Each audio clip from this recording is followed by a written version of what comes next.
কমতি করতেছে না, চলতেছে আলহামদুলিল্লাহ। আমার কথা হলো, এখানে আবাবিল যে বোর্ড হয়েছে, এই বোর্ডে আমরা সবাই কি সমান, কে বড় কে ছোট না। আমাদের একটা জিনিস লক্ষ্য রাখতে হবে, সর্বপ্রথম যেটা আমি আপনাদেরকে বলবো, পায়ে হাত ধরে বলবো, আমরা যারাই আছি, আমি আপনার কাছ থেকে শিখবো, আপনি আমার কাছ থেকে শিখবেন। এবং যে সমস্ত প্রতিষ্ঠানে যাচ্ছি, এ সমস্ত প্রতিষ্ঠানের ভুল কি জিনিস আমরা ধরবো না, ওই প্রতিষ্ঠানে কি ভালো জিনিস আছে আমরা নিব, ওই প্রতিষ্ঠানে কি ভালো আছে সেটি গ্রহণ করবো আলহামদুলিল্লাহ। এক, আর সবচেয়ে বড় কথা হলো, আমাদের থেকে যেন কোনো মানুষ ব্যবহারের দিক দিয়ে, কথার দিক দিয়ে, চলাফেরা, ওঠা বসা, কর্কশ ভাষা, এই ভাষায় এক নাম্বার আমাদের কর্কশ এবং রাগ, এটাকে বর্জন করতে হবে। এটাকে কি করতে হবে? কথায় কথায় রেগে যাওয়া, কিছু কাজ না বলে রেগে যাওয়া, কিছু দেখা মোটা মোটা বলে কি হয়ে যাওয়া, রেগে যাওয়া, চিৎকার চেঁচামেচি করা, এগুলো আমাদের দ্বারা কি হবে না, আশা রাখি হবে না। যদি এটাকে পাইপ করে দিতে পারেন, তাহলে আপনার প্রতিষ্ঠান দিনটি হবে, উন্নত হবে, এবং আপনিও কি হবে, উন্নত হবে। অনেকে হয়তো বলবে যে আপনি এসব কথা কেন বলেন, তা আমি বলছি না।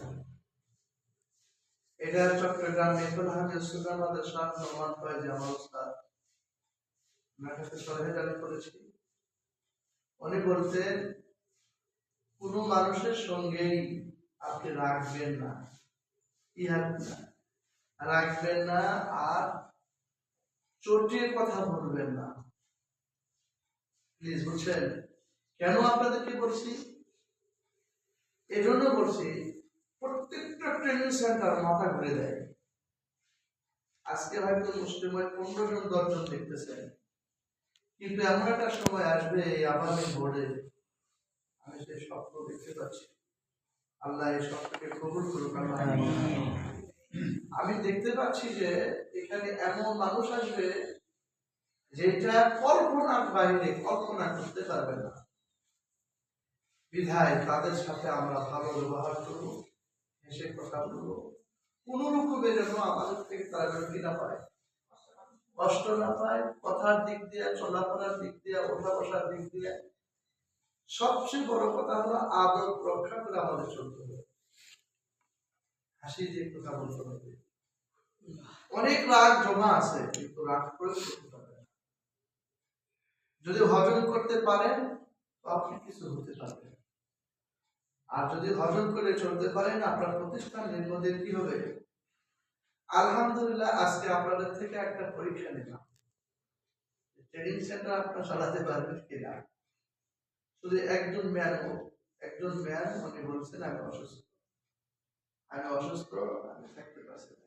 আমি প্রথমেই বলছি, ওনার চেহারা দেখতে এত অসুস্থ, তারপর আছে, তারপর আমি ওনাকে যেতে বলি না, কিন্তু উনি কি বলে, পরে উনি ফোন দিয়ে বলছে আলহামদুলিল্লাহ আপনি চলে যান।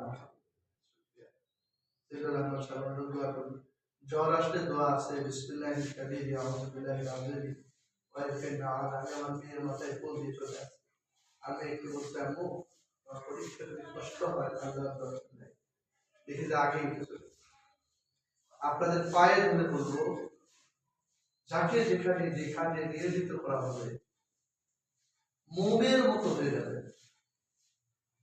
যদি মোমের মতো হয়ে কাজ করতে পারেন, তা আমি আশা রাখবো, 95% আশা রাখবো যে এই প্রতিষ্ঠান এই জাতির জন্য ফায়দা হবে। এই জাতির জন্য কি হবে, ফায়দা হবে। আর যদি আপনি মোমের মতো যদি না হতে পারেন, এই জাতি আমাদেরকে লাথি মেরে যাবে। এই জাতি আমাদেরকে কি করবে?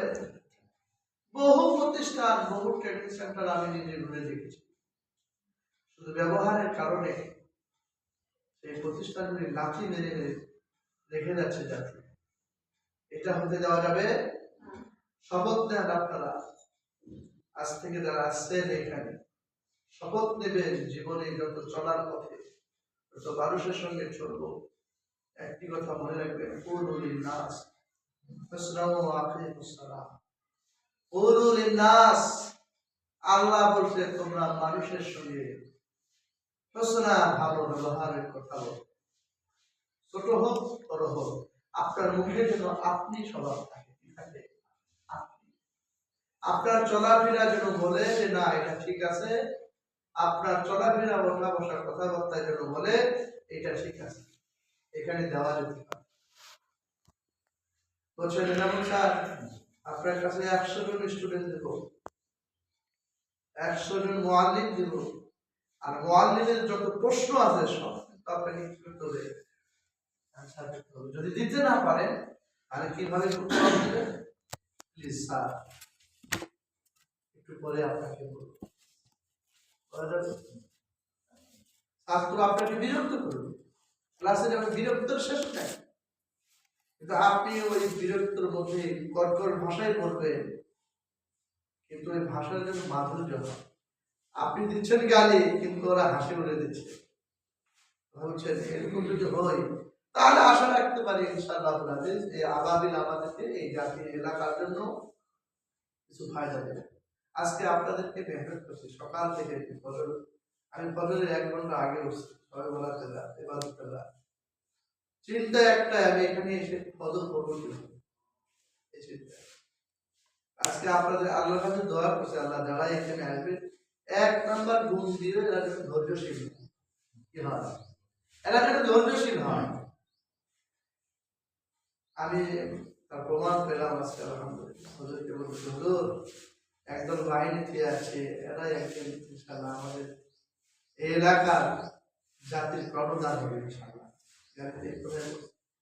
কিন্তু 1 নাম্বার গুণ কি, আপনি বড় হন ছোট হন দেখা বিষয় না, তো আপনার ভিতরে থাকতে হবে আগে রাগ থাকা যাবে না, ধৈর্য থাকতে হবে না ইনশাআল্লাহ।